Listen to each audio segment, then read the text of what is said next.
तर आपल्या इकडे चाललंय आता मस्त पैकी भाजी करणं. मी तुम्हाला सांगितलेलं की काय भाजी करायला लागले. तर भाजी आपली चाललेली आहे मस्त खारं वांग. गावाकडचं झणझण चमचम छमछम भावून बहिणू या नक्कीच खायला. आणि बघा किती मस्त पैकी दिसायला लागले. इकडे टमाट्याची चटणी पण झालेली बघू शकताय. तुम्ही मला सांगितलंय तुम्ही आज चूल का नाही पेटली, तर चूल पेटवायची. पण आता एवढी थंडी वाजायची तुम्हाला काय सांगू भावना पण इकडे एवढी थंडी सुटली लई. आणि त्या कारणास्तव आहे ना मी काय बाहेर चूल नाही पेटली. मला आला कंटाळा बाहेर चूल पेटवायचा. मग म्हणलं चला आता गॅसवरच करते हे खारं वांग. तसं तर खारं वांग तुम्हाला माहिती आहे चुलीवरच भारी लागतं आहे की नाही. चुलीवरची आणि याची गॅसची चव वेगळीच असती हो की नाही.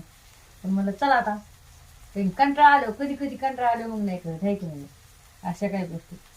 तर डबा द्यायचा आहे त्याच्यामुळं फास्ट फास्ट करायला लागले. म्हणजे आज टमाट्याची चटणी आणि खारं वांग. आणि दुसरं रेसिपी आहे भाजी, ती काय आहे तुम्हाला नेक्स्ट व्हिडिओमध्ये सांगते नक्की काय. तरी पण लाईक शेअर कमेंट करायला विसरू नका.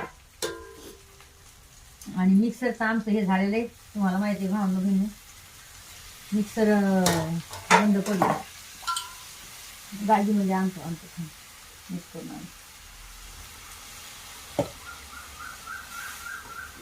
आणि खारं वांग कोणाची स्पेशली कोणाची फेवरेट आहे खारं वांग मला नक्कीच कमेंट करून सांगा. तसं तर मग फेवरेट आहे पण मी जास्त खात नाही कारण तुम्हाला पण माहिती आहे मला सांधे वाते त्याच्यामुळे खाल्ले की हात पॅटर्न करेल.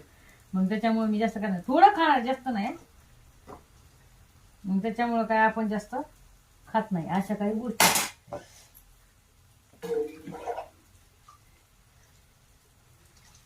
बस का त्या शिजणार आहे ते आता वांग मस्त पैकी शिजून सोय ना. मग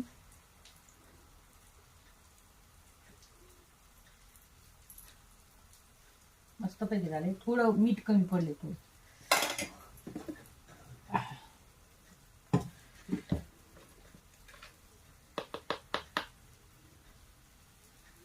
त्यात गावरान कोथिंबीर टाकायची, जिरे टाकायचे थोडे.